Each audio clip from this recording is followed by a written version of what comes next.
jamde jeeɗiɗi cinémaji capanɗe tati Dakar e to Bamako ko jamde gotiri fawi hen to Paris la mort de France.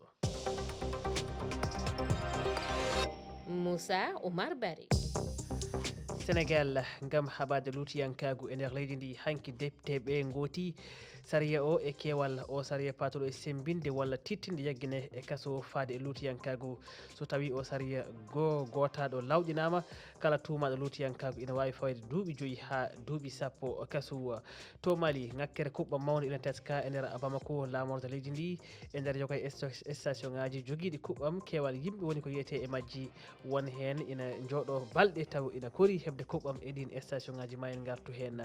ñalande 13 haare hakkude Israël e dow lajjantuɗo Amérique faade e leydi Iran hanki alarba drone aji en jani e nokkuji kewɗi e nder terrain mbari hen konunkoɓe ko ɗum andini jayde Iran wiyetende Fars nde holliti wonde ko konu Israël saabi ɗen piyanɗe.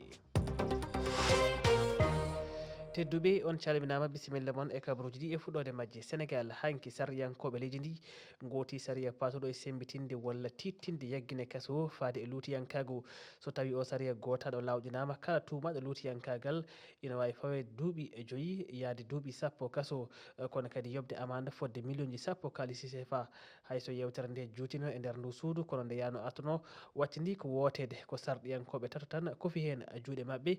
Fadima Sy tawtoranoma e nde jonde. caggal waktuji 10 jewtetidde sariya tidnowo kuugue jowitiɗe e gueɗe lutiyankago watama hono no députéɓe landa Pastef yidirno ɗum ni. Ismaïla Wane koye mabɓe jeeya. manda ko debati gorko wiyete manda gorko kete debati ɓooyi inne ɗo e Sénégal kala no hunde suuta fawe e leydi kala mbaɗaɗe kaso yaltine hol yaltinannoɓe ko wonnoɓe ɗo minen guilminen gona e opposition min goni e Allah somin gaari au pouvoir ɗum ɗo mamin mbeɗa feere fof no dattori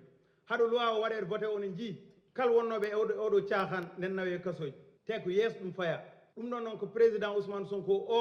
bonande fof fawame dow mum kanko waɗi ɗum porté ça fait plus de 10 ans. hay député goto salaki wadde sariya o kono lundiɓe tato o hoofi juude mabɓe ina jeeya hen Ceerno Alassane Sall kanko ko punti o nanguiri o sariya. joni woni duuɓi 60 sarɗe ɗiɗon no ɗoyeni e nder te en kaɓanno woni debbati gorkati o ɗum en gaari en mbiya ɓe kestidin ɗum mbimoɓe ɗum feññinta onon ko gonnoɗon ko guila nden ko punti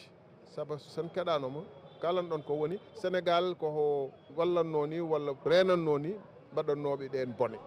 hande jaltin ɗon sarɗe ganduɗa no gorno ɗo no kaɓatanoɓe en halno moon haalde ɗum guila nden. dendagal députéɓe kawri e wiide wonde lutiyankago ina hani ñawede kono lundiɓe ɓe jaadani eno sariya o fewndira. Fadima Sy, Dakar, RFI.